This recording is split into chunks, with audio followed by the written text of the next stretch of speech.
retrouve aujourd'hui pour vous faire un tag que je vous avais déjà fait il y a plusieurs années. Je vous mets le lien de l'ancienne vidéo en barre d'infos et vous êtes plusieurs à m'avoir demandé de refaire des vieux tags en fait parce que c'est vrai que mes goûts ont pu évoluer et que j'ai lu beaucoup de livres depuis et donc je ne vais évidemment pas vous mettre les mêmes livres dans les catégories. À la base c'est un tag qui avait été proposé sur le site de Pocket Jeunesse à l'époque. Je sais qu'ils faisaient énormément de tags, je ne sais même pas s'ils en font encore mais je crois. Mais j'ai décidé de l'adapter parce qu'en fait les questions ne m'inspiraient pas trop. En fait il y en avait plusieurs qui étaient vous a ennuyé, vous a rendu perplexe et tout. Et là j'avais envie de vous donner de la positivité et des bons livres. Voici donc les 10 livres dont je vais vous parler, je ne vous les montre pas, suspense. Ça fait une sacrée pile hein. Mon but dans cette vidéo c'est de vous montrer des livres dont je ne vous parle pas tout le temps. Donc j'espère que ça va être réussi. Mais le but c'est voilà de vous faire découvrir des livres dont je n'ai pas parlé depuis un moment ou alors dont j'ai parlé une ou deux fois rapidement. Mais voilà des livres que vous avez pas vu maintes et maintes fois dans mes vidéos. J'espère que ça vous plaira, que j'ai fait ça comme ça vous donnera de nouvelles idées de lecture, de livres qui peuvent parfois être beaucoup plus vieux mais qui sont tout aussi bien. Et c'est parti pour le commencement du tag 10 livres, 10 émotions. Donc je vais à chaque fois vous dire le livre qui m'a et vous montrer le livre en question. Première émotion, le livre qui m'a rendue heureuse. Et je vous parle du livre Le Soleil est pour toi de Jandy Nelson, publié aux éditions Gallimard dans la collection Scripto. Je vous parle tout le temps du livre Le ciel est partout, qui est un de mes livres préférés. Et c'est vrai qu'en fait Le Soleil est pour toi, de la même autrice, est un énorme coup de cœur pour moi aussi. Et c'est vraiment un livre qui m'avait rendue heureuse, qui était lumineux et qui a mis du soleil dans mes journées. C'est l'histoire de Noah et Jude qui sont frères jumeaux, qui sont très fusionnels et Noah il est assez solitaire, enfermé, tandis que Jude elle est très exubérante. Sauf que là, Jude et Noah ils ont 16 ans et ils ne se parlent plus du tout. Et on ne sait pas pourquoi, un événement vraiment dramatique les a finalement séparés et Jude va rencontrer un personnage qui va potentiellement la faire avancer. Et je ne vous en dis pas plus, c'est un trop beau livre, comme d'habitude avec Jandy Nelson, c'est poétique et je pense que c'est vraiment la poésie qui m'a le plus rendue heureuse. C'est toujours la poésie qui me rend heureuse, j'adore ça.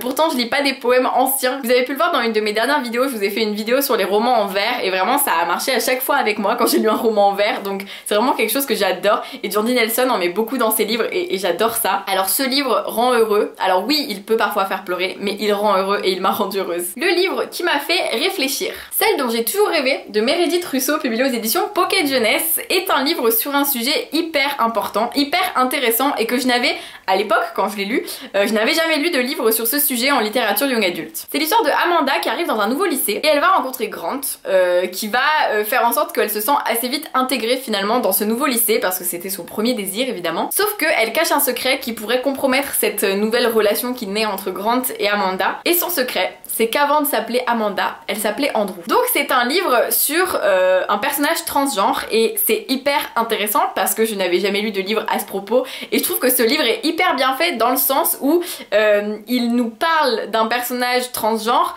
avec vraiment les codes de la littérature young adulte. Donc ça peut vous paraître bizarre, c'est-à-dire que on va quand même avoir quelques clichés de la littérature young adulte je trouve, mais ça permet aussi que ce livre soit lu par un plus grand nombre je trouve, ça rend le livre un peu grand public et ce qui fait que donc le sujet qui est hyper important peut donc être découvert par des personnes qui ne se seraient pas penchées sur ce livre si le sujet avait été traité différemment finalement. Vous voyez j'ai beaucoup réfléchi avec ce livre, j'ai même réfléchi au côté public. Non mais voilà ça m'a vraiment fait réfléchir déjà de base sur la situation d'Amanda mais ça m'a aussi fait réfléchir au fait que ça permet peut-être que ce sujet soit lu par beaucoup plus de personnes et c'est hyper important je trouve et j'avais vraiment beaucoup aimé cette histoire qui malgré quelques petits clichés comme je vous le disais m'avait fait passer un très beau moment et m'avait beaucoup ému aussi. Le livre qui vous rend nostalgique. Quand je regarde ma bibliothèque, s'il y a bien un livre qui me rend nostalgique, je crois que c'est 4 filles et un jean, qui est un livre de Anne Brachard, publié aux éditions Gallimard Jeunesse, que j'avais adoré. Mais vraiment, quand j'étais ado, enfin jeune ado même,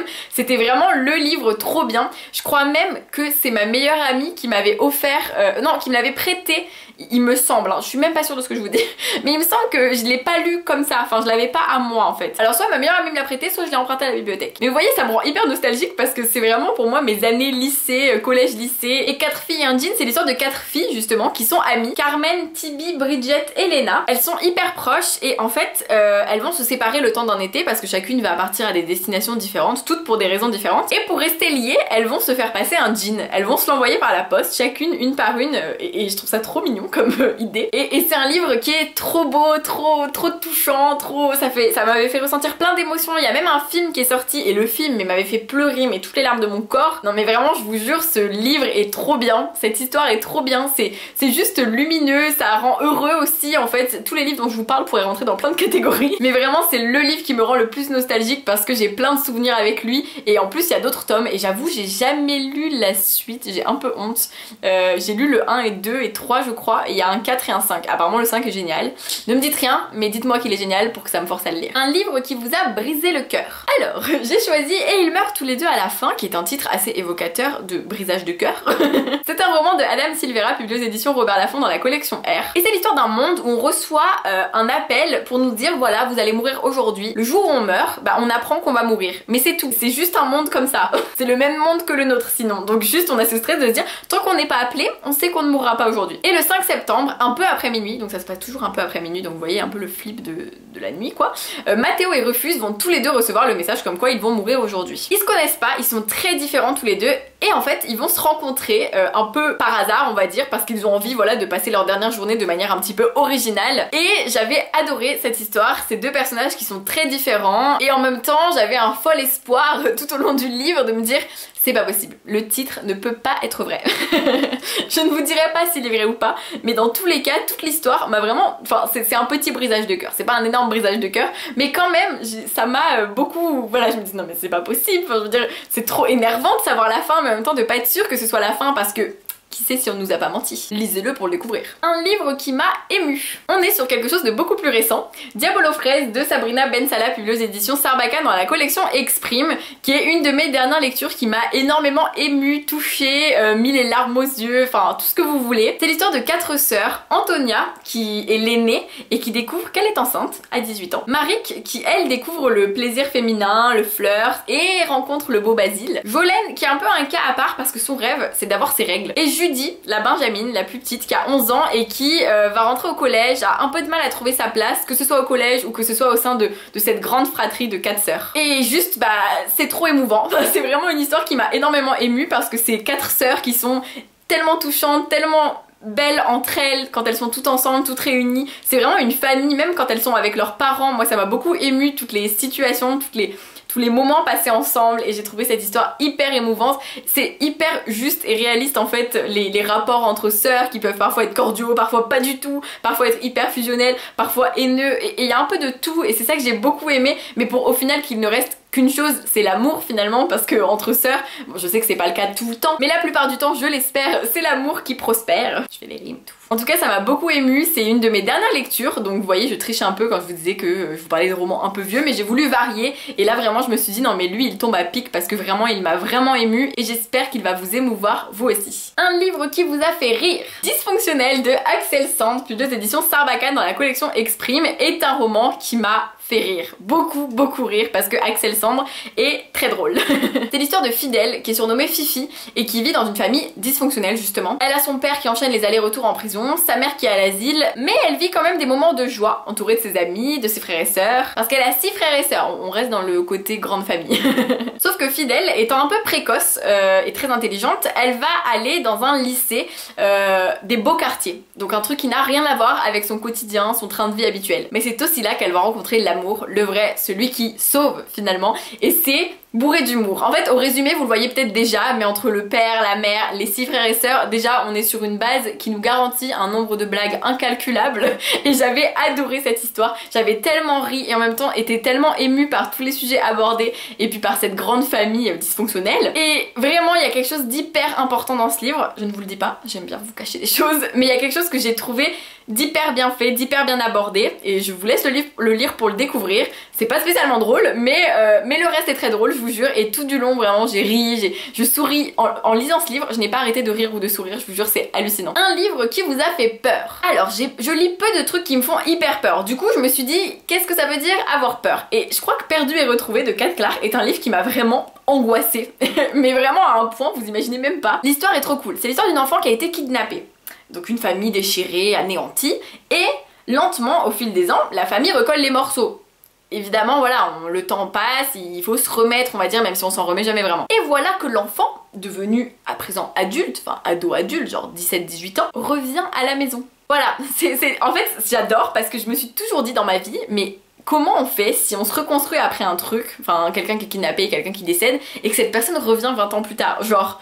Quand on a refait toute notre vie, comment on fait? Et vraiment, c'est exactement l'histoire de ce livre. Sauf que on va vite se rendre compte que ce retour qui peut ressembler à un rêve finalement peut vite virer au cauchemar, et j'ai adoré cette histoire, mais elle m'a fait peur à plein de moments. Vous savez que j'ai des scènes de ce livre gravées en tête et je les vois là quand je vous en parle, des scènes hyper angoissantes qui me rendaient anxieuse et je me disais non mais c'est trop bizarre, j'ai peur et tout. Et vraiment ce livre m'a foutu des frissons et il est trop bien, mais vraiment j'ai trop aimé et ça me donne envie de le relire tout de suite maintenant. Un livre qui vous a passionné. Je vous en ai parlé à la fin de l'année dernière, Meurtre mode d'emploi de Holly Jackson, publié aux éditions Casterman, était un livre qui m'a passionnée, c'est-à-dire que je n'arrivais plus à le lâcher du tout. C'est l'histoire de Pippa, qui est une adolescente qui doit choisir son sujet de TPE et elle va décider de ressortir une enquête qui d'après elle a mal été traitée. Et cette enquête est à propos d'un meurtre, enfin même d'un, pas d'un double meurtre, d'un meurtre. En gros, Sal Singh aurait tué sa petite amie Andy Bell et se serait ensuite suicidé parce que regrette de l'avoir fait. Sauf que Pippa est persuadée que Sal n'est pas coupable et elle va rouvrir cette enquête et découvrir plein de secrets. Et bien sûr, quand on rouvre une enquête, si le coupable est encore vivant, il y a des chances pour que ce soit un peu dangereux. Et j'ai trop aimé ce livre. En fait, pour tout vous dire, il a un format que j'adore, c'est-à-dire qu'il y a des petits moments où il y a des retranscriptions d'entretien, donc vraiment on a vraiment des discussions, dialogue total. On a des moments où Pippa fait vraiment des résumés de son TPE, donc on a vraiment du texte en mode j'ai fait ça, ça, ça, et beaucoup de moments de récits basiques. Et j'ai trop aimé ce rythme qui fait que vraiment le livre est addictif au possible et qu'on a juste pas envie de le lâcher du tout. Et j'ai trop aimé ça, et donc vraiment il est passionnant au possible. L'histoire est géniale, je n'ai rien deviné avant la fin parce que comme d'habitude je suis nulle avec les enquêtes, mais c'était vraiment bien et il y avait des indices disséminés quand même. J'aurais pu deviner, mais c'était dur quand même. Avant-dernier livre, le livre qui vous a mis en colère. Un livre qui m'a mise en colère, mais dans le sens pas forcément négatif du terme. C'est-à-dire que ça m'a mise en colère dans le sens négatif, mais parce que le livre aborde des thématiques hyper importantes et hyper intéressantes. Nous les filles de nulle part de Amirit, publié aux éditions Albin Michel, est un livre qui me met en colère quand on le lit, c'est obligatoire. C'est l'histoire d'une jeune fille qui arrive dans une nouvelle ville et qui va découvrir que dans ce nouveau lycée où elle met les pieds pour la première fois, il s'est passé plein de choses qui restent sous silence, notamment le fait qu'une jeune fille qui n'est plus dans la ville depuis a été violée par plusieurs garçons de ce lycée, et que c'est quelque chose qui finalement est certainement arrivé à d'autres mais que personne n'ose dire. Et cette jeune fille, avec d'autres personnes, va vouloir changer les choses et va créer des sortes de rendez-vous entre les filles de nulle part, où ces filles vont se réunir pour discuter de cette situation et discuter voilà, de plein de sujets, dont le fait que voilà, le consentement c'est très important. Et pourquoi ça m'a rendu en colère? Parce que ça parle de situations qui ne peuvent que me rendre en colère. Enfin je veux dire des viols qui ont été passés sous silence, déjà ça me met hors de moi.